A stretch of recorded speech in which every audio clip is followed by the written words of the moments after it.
the interesting thing about the brain is the way I interface with my brain is through ideas, through information. So that's what my brain is doing. Actually, its job is to reconcile my environment to what I know. So that way I know everything that's going on around me. I know how I relate to it, so I feel safe and I know what to do. So that's constantly what my brain is doing. So if I have a belief, my brain is going to try to reconcile my environment to match my belief. And so it's my beliefs that are driving my behavior.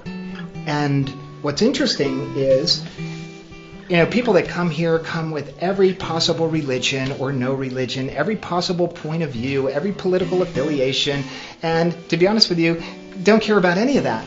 But if somebody is doing something that is hurting them, there's a conflicting belief going on there. They have a belief that is killing them, and we have to find that.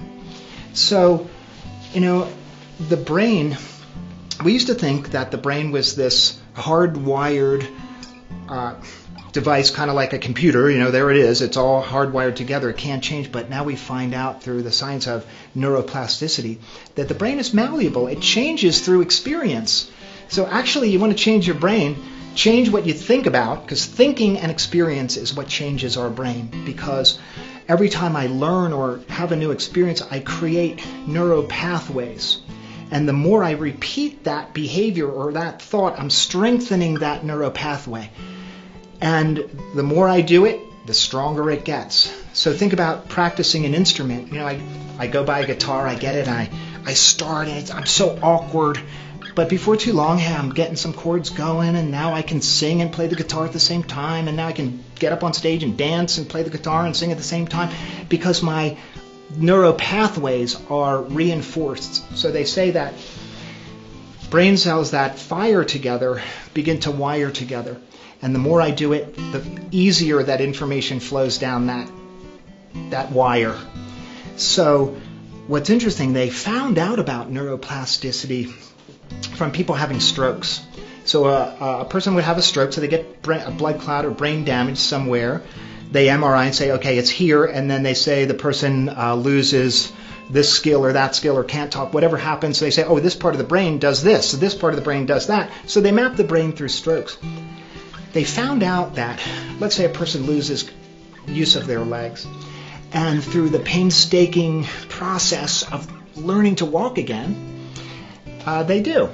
Then you MRI the brain and you see this part of the brain is still damaged. Some other part of the brain took over. So the brain rerouted the information. It rewired itself. So I thought about it and I thought, if a person can learn how to walk again and rewire their brain after having a stroke and irreversible brain damage, is it possible that people can rewire their brain to not be depressed or anxious or addicted? And the answer is yes. And that's the science of neuroplasticity. And it's a big consideration for us here because we can change. And this is an issue that I have with some of the recovery movements, because when I walk in the door and I say, my name is Dean and I am, some debilitating thing, I'm actually strengthening a neuropathway that I may not want to strengthen. I want to strengthen the neuropathways. I'm amazing and I'm unlimited and I'm well and I'm healthy and I'm available for my life. Not I'm sick and I'll never get better and I'm never going to be okay. So these are questions that people have to ask. What circuitry do you want to reinforce in your life?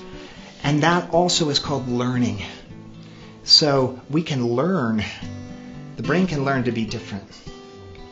And people, I think, get frustrated because I try to create a new habit and I fail time and time again. Hey, look at me and my path. It took me 20 years to get sober. And so they get discouraged. And that's why we have to do other modalities at the same time to help the body and the soul and the energy move along with it. And then we got something.